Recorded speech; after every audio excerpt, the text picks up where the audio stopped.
Rabia Jahangir Raja।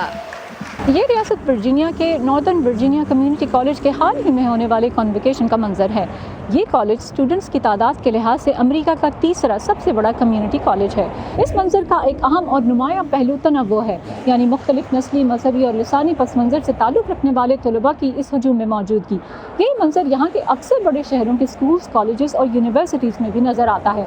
اسی لیے اکثر تعلیمی اداروں میں ڈائیورسٹی اینڈ انکلوژن کا شعبہ ہوتا ہے، جس کا کام یہ یقینی بنانا ہوتا ہے کہ ہر طالب علم کو، چاہے وہ کسی بھی پس منظر سے تعلق رکھتا ہو، تعلیم کے مساوی مواقع فراہم کیے جائیں۔ نووا کالج میں ڈائیورسٹی، ایکوٹی اینڈ انکلوژن کے chief officer doctor Nathan Carter تنوع کو امریکی تعلیمی اداروں کا ایک بہت اہم اور مثبت پہلو سمجھتے ہیں۔ امریکہ میں کیے جانے والے کئی مطالعات پر نظر دوڑائیں تو ہمیں پتہ چلتا ہے کہ اگر کسی جگہ پر مختلف نقطہ نظر موجود ہوں تو وہاں کیا جانے والا کام کہیں زیادہ بہتر اور اثر انگیز ہوتا ہے۔ لہٰذا اعلیٰ تعلیم میں تنوع ایک اچھی بات ہے۔ اپنے سے مختلف آراء کو سمجھنا، مختلف انداز فکر سے روشناس ہونا، یہ اعلیٰ تعلیم کی افادیت میں اضافہ کرنے والے اہم اور طاقتور پہلو ہیں جن کی حفاظت اور حمایت کی ضرورت ہے۔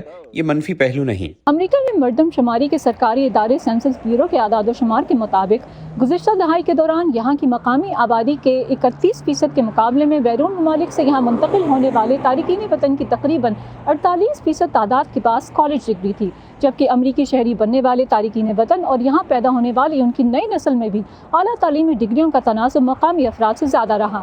وقت کے ساتھ تعلیمی اداروں میں ڈائیورسٹی اینڈ انکلوژن کے شعبوں کے کام کی نوعیت میں بھی تبدیلی آتی رہی ہے۔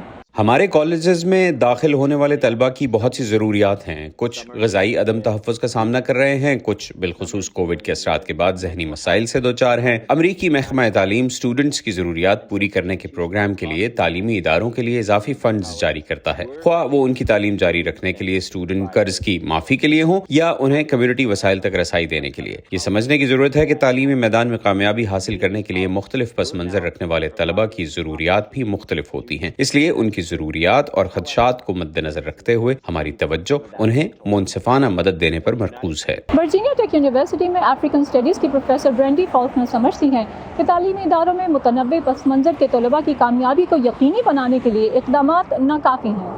تعلیمی اداروں میں ایسے طلباء کی بڑی تعداد ہونے کے باوجود جن کی پہلے یہاں تک رسائی نہیں رہی، انہیں پھر بھی اظہار کے لیے راستے چاہیے، امداد اور وسائل تک رسائی چاہیے تاکہ وہ اداروں میں رہ سکیں اور اپنی ڈگری مکمل کر سکیں۔ تنوع اور شمولیت کے بحث میں ہم اس حوالے سے ناکام ہو رہے ہیں کہ ہم کہتے ہیں کہ ان کی تعداد بہت اچھی دکھائی دیتی ہے، تاہم اس کے باوجود وہ طلباء ہراساں کیے جانے کے واقعات کا سامنا کرتے ہیں اور اپنے استادوں سے سنتے ہیں کہ کلاس میں کامیابی کے لیے ان کی صلاحیتیں بہت ناکافی ہیں۔ ایسے میں ہم ترقی نہیں کر رہے۔ ہمیں اس بات پر توجہ دینی ہے کہ تعلیمی اداروں میں ان طلباء کے بہت اعلیٰ تجربات ہوں۔ پروفیسر برینڈی کے مطابق امریکہ جیسے متنوع ملک میں ایسی سوچ نہیں ہونی چاہیے کہ اقلیتی گروہوں کی ترقی سفید فام اکثریت کی تنزلی ہے، کیونکہ تنوع ایک زحمت نہیں، رحمت ہے۔ یہاں تمام افراد مل کر ایک اچھی زندگی گزار سکتے ہیں، خواہ ان کا تعلق کسی بھی نسلی یا مذہبی پس منظر سے ہو۔